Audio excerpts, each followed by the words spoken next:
Hi friends, வியாழக்கிழமைக்கு எனக்கு சரியான வேலை. எல்லாம் துவைச்சி வீடெல்லாம் அடிச்சு குட்டியெல்லாம் வளைச்சி விட்டேன். இந்த ஒரு வாரமாகவே மாவாட்டல. நேற்றுக்கே பிளான் பண்ணிட்டேன், நாளைக்கு வீட்டில் நிறைய வேலை இருக்குது, நைட்டுக்கு மாவு இருந்தால் தான் வேலையை முடிச்சுட்டு ஏதாவது செய்வோம் அப்படின்னு சொல்லிட்டு.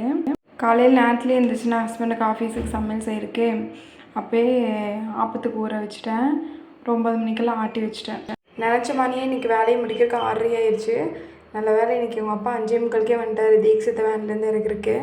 வேலையெல்லாம் முடிச்சுட்டு சாமி கும்பிட்டு சித்தே உட்காந்தா அவங்க அப்பா காலையிலேருந்து எனக்கு பயங்கரமாக பல்லு வலிக்குது அப்படிங்கிறாரு.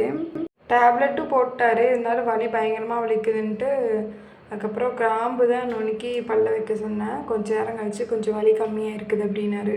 அப்புறம் நைட்டுக்கு ஆப்பம் ஊற்றி தேங்காய் சட்னி அரைச்சி சாப்பிட்டாச்சு. காலையில் அட்டை அடிக்கும்போது ஜன்னலெல்லாம் ஓப்பன் பண்ணி விட்டு அடிச்சு விட்டோம். ஆனால் இங்கேருந்து ஸ்க்ரூ முதல்லையே விழுந்துருச்சு. அது நாங்கள் பார்க்கல. காலைல ஓப்பன் பண்ணுறப்பமே தெரியல. அப்புறம் நைட்டு அதை க்ளோஸ் பண்ணி விடலான்னு சொல்லி ஹஸ்பண்ட் பண்ணுறாரு. அங்கேருந்து ஸ்க்ரூ இல்லாமல் அங்கே ஒரு பிளேடு மாதிரி இருந்துச்சு, அது வெளியே வருதாம்மா. ஜன்னல் போய் க்ளோஸே ஆக மாட்டேது. அதுக்கப்புறம் ஸ்க்ரூ பெரிய ஸ்க்ரூ போட்டார், அது உள்ளேயே போக மாட்டேது, இதோட அப்படியே நிற்குது. மணி 9:30 ஆயிடுச்சு. பக்கத்து வீட்டுக்காரங்களாம் தூங்கிட்டார். இவர் ஸ்க்ரூ போட்டு திருப்புறது, போகலான்ட்டு ஏதாவது வச்சு தட்டுறது இப்படியே பண்ணிகிட்டு இருந்தார். காலையில் பார்த்துக்கலாம் அப்படின்னா கேட்கவே மாட்டேறாரு. என்னமோ பண்ணிட்டு வாங்க அப்படின்ட்டு நான் போய் படுத்துட்டு, பசங்களும் வரமாட்டாங்க, நாங்கள் மாட்டிட்டு தான் வருவோன்னு சொல்லிட்டு விளையாண்டுட்டு இருந்தாங்க. ஸ்க்ரூவை சேராதுன்னு சொன்னால் கேட்க மாட்டேன்னு அதவே போட்டு திருப்பிட்டு இருக்கிறாரு. அப்புறம் நம்ம வேறு வீடியோ வேறு எடுக்கணுமே அப்படின்னு சொல்லிட்டு எந்திரிச்சு வேறு ஒரு ஸ்க்ரூ எடுத்து அப்புறம் கொடுத்தேன். இந்த குட்டி ஸ்க்ரூ தான் செட் ஆச்சு, அதை போட்டு தான் அப்புறம் திருகினார். நல்லா செட் ஆயிடுச்சு.